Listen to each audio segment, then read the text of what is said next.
Hi everybody, it's the 8th of April 2024. It's 10 to 9 in the morning here in the UK. This might be one of the earliest videos I've ever recorded because it's a day off and I was going to record some videos and I saw the PUBG Twitter that they've had an update. Sorry, an update is about to happen tomorrow for PC and in a week or so's time for console. So this is quite an interesting one actually, and I have been playing quite a lot of PUBG recently. I've been playing at least one game a day. I'm determined to get a solo win.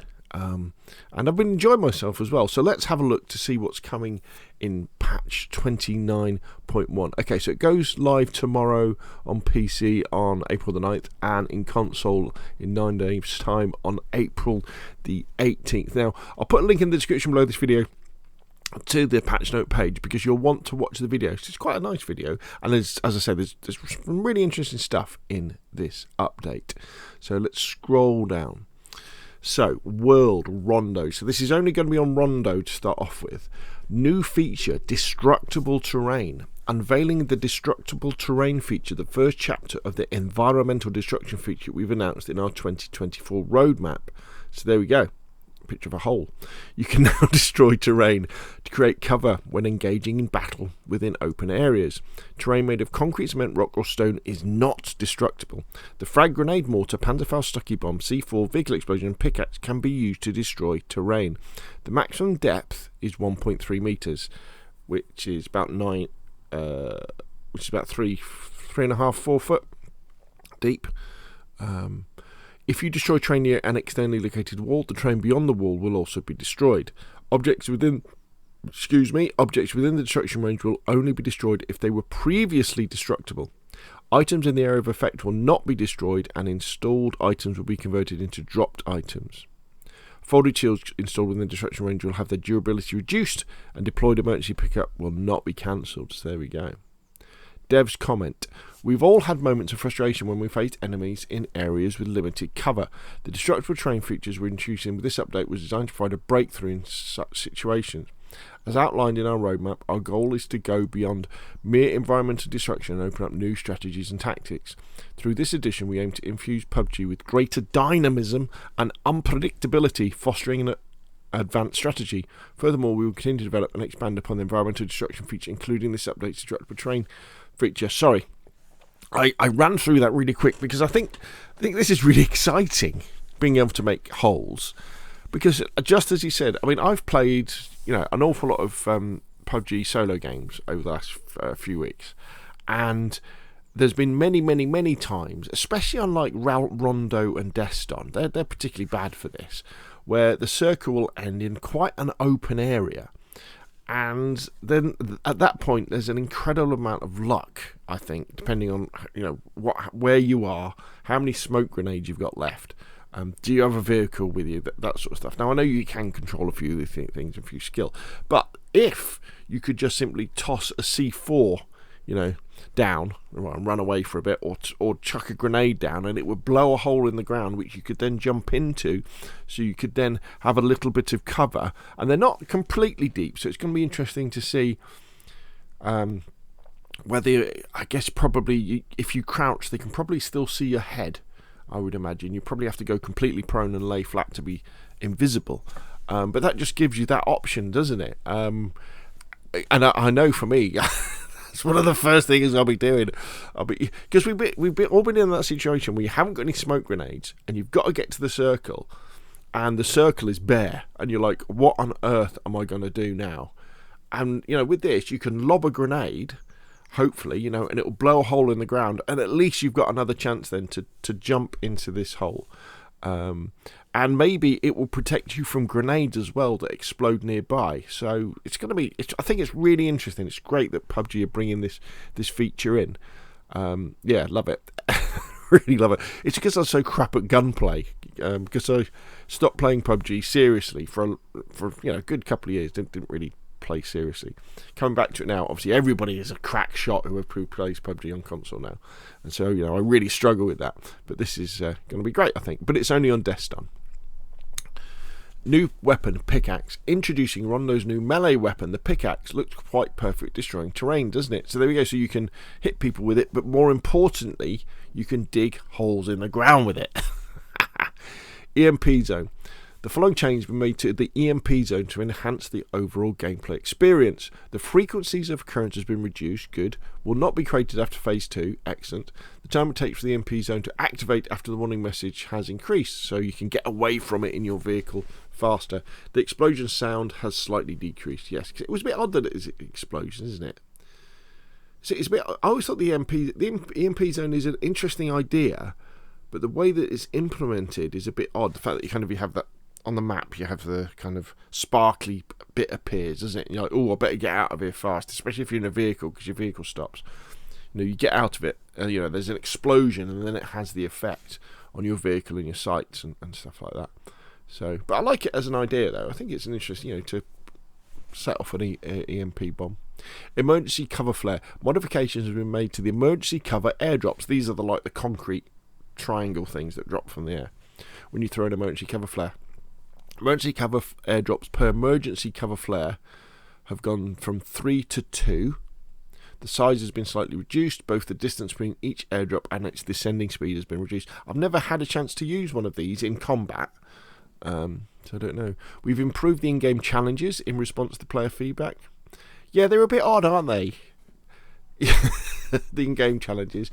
I've had things where you're running around and you're doing something, and all of a sudden it says, "We've added a lightweight grip to your inventory," and you're like, "Yeah, great, cheers, thanks." It should be BP, shouldn't it? And skins and things that get added, fun stuff, or proper whatever. I can't remember what PUBG's currency is called, but the one you have to pay for. That would be good.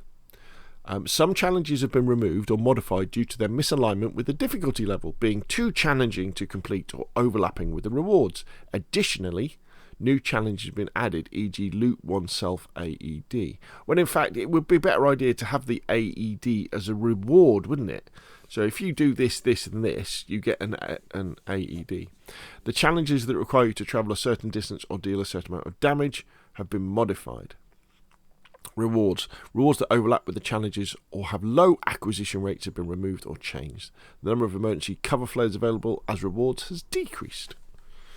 Area modifications. Take into account player feedback and thorough gameplay analysis. We've enhanced some of the terrain, object and environmental elements within Rondo that were hindering active engagements or increasing the difficulty beyond our intentions. So here we have Lo Huazing. There we go. They've kind of changed that, haven't they? So you can see over the wall. Open that. Reduce the height of the railings in front of the antennas.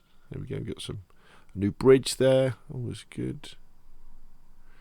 Well, so we had this with Sanhok famously, didn't we?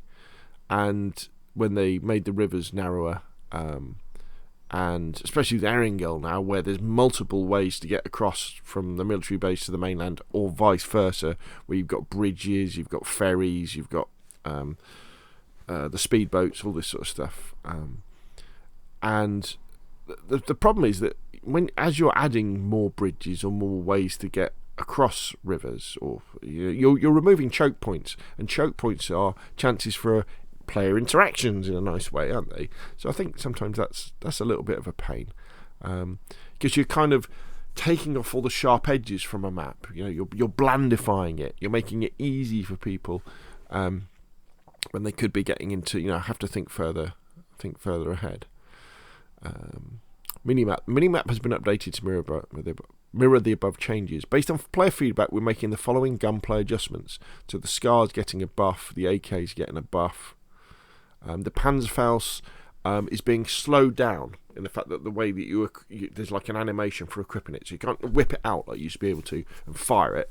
Going to be interesting to have a go with that and see what it is. Don't use the Panzerfaust very often, but yeah. The spawn rate at the cable car spot has been reduced. Okay, Mark 12, very powerful DMR. The sound of gunfire when equipped with the suppressor has been increased.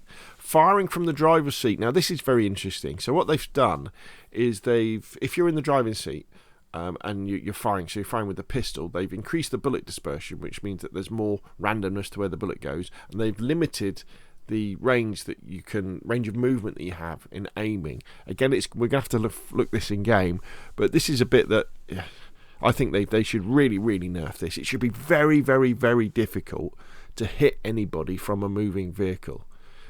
Whether you're a passenger or a driver. In fact, if you're a driver, it should be almost impossible to hit someone if you're firing with a pistol with one hand while trying to drive at the same time.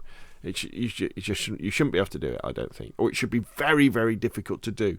It should be much easier, which is relatively easy, for someone who is standing still on the ground with their feet planted, firing an assault rifle into the vehicle to hit them, not the other way around. Anyway, I'm quite passionate about that one, because I don't like it when I see people driving around with vehicles shooting people, because I think it's a bit silly. Collaboration Ducati. Now, this is quite nice, isn't it? An exclusive Ducati container is available on the starting islands of Erangel, Miramar, Sanhok, Vikendi, Tego, Desnon and Rondo. The container can only be unlocked by players who own Ducati skins. Only the player who unlocks the container and their teammates can operate or ride in the Ducati vehicle. This feature can be utilised from the start of the match until players board the plane.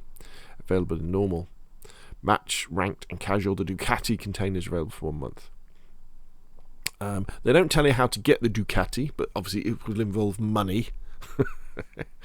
And they're going to do a separate Ducati announcement. It looks nice. I wish it was a 996 though, or a 916, or a 748. A yellow 748 would be nice, but I guess they're quite old now, aren't they? So they haven't got those. I mean, equipable skins like this for vehicles tend to be naff until you want one, I think, aren't they? It's like, oh yeah, these. Why do they have the McLaren and the Aston Martin? And you kind of think that until you see one, and you think, actually, I quite like that. And I quite like this one. But I don't use the motorbike very, very often. But yeah, I think PUBG have to monetize, and I think this way of doing it, bringing realistic things into the game, is much better than bringing unrealistic skins in, like the way that Call of Duty's completely gone down that road. I don't know if you've seen the latest Call of Duty skin, but the Cheech and Chong skins, where one of the weapons you have, if you shoot someone, they turn into a big spliff. Like, it looks like a person rolled up, in a carpet, but it looks like a spliff. I mean, that's not Call of Duty. Funny, yeah, really funny. Yeah, great for Fortnite or something like that, but not Call of Duty, not where Call of Duty came from. And so this is much better, I think, having an official thing that, if you're a fan of Ducati, you're going to spend £10 on this, aren't you, probably? How much would I spend for it before we know actually how much it is? I reckon it's going to be like 20 quid, probably. What would I spend? I would spend a £5, I guess. If it was a yellow 748, I would spend a £5 on it, I think, yeah. But, I'm not a massive Ducati fan or a motorbike fan, so there we go. New ranked. Don't need to go through that. The Erangels Erangels Hall of Fame has been updated to commemorate the winning team of PGC 2023. Danawa. Well done, Danawa. Bot refinement to make players' interaction with bots a meaningful experience. We've enhanced bots' movement and behaviour patterns to make them smarter, interesting. Survivor Pass. Yeah. Have to see what's in it. A new Survivor Pass Comic Chaos is prepared for 29.1 update. Yeah, great. Special crafting. I still haven't got a clue about how to do any of this crafting stuff. I don't really have just don't have a Scooby about what any of it's in. New medals, nice. Enhanced performance, bug fixes, and you can read all about that. So in the description below this video, you'll find a link to this article, and I recommend you click through and watch the video. But very exciting ground holes that we can now, or we'll be able to dig soon, to have cover in those open areas. Only on Rondo to start off with, but hopefully coming to every single PUBG map once they've tested it on Rondo. Anyway, that's enough from me. Hopefully you found this video useful. If you have, hit like. If you want to see more of the same, press subscribe, and I'll see you again soon.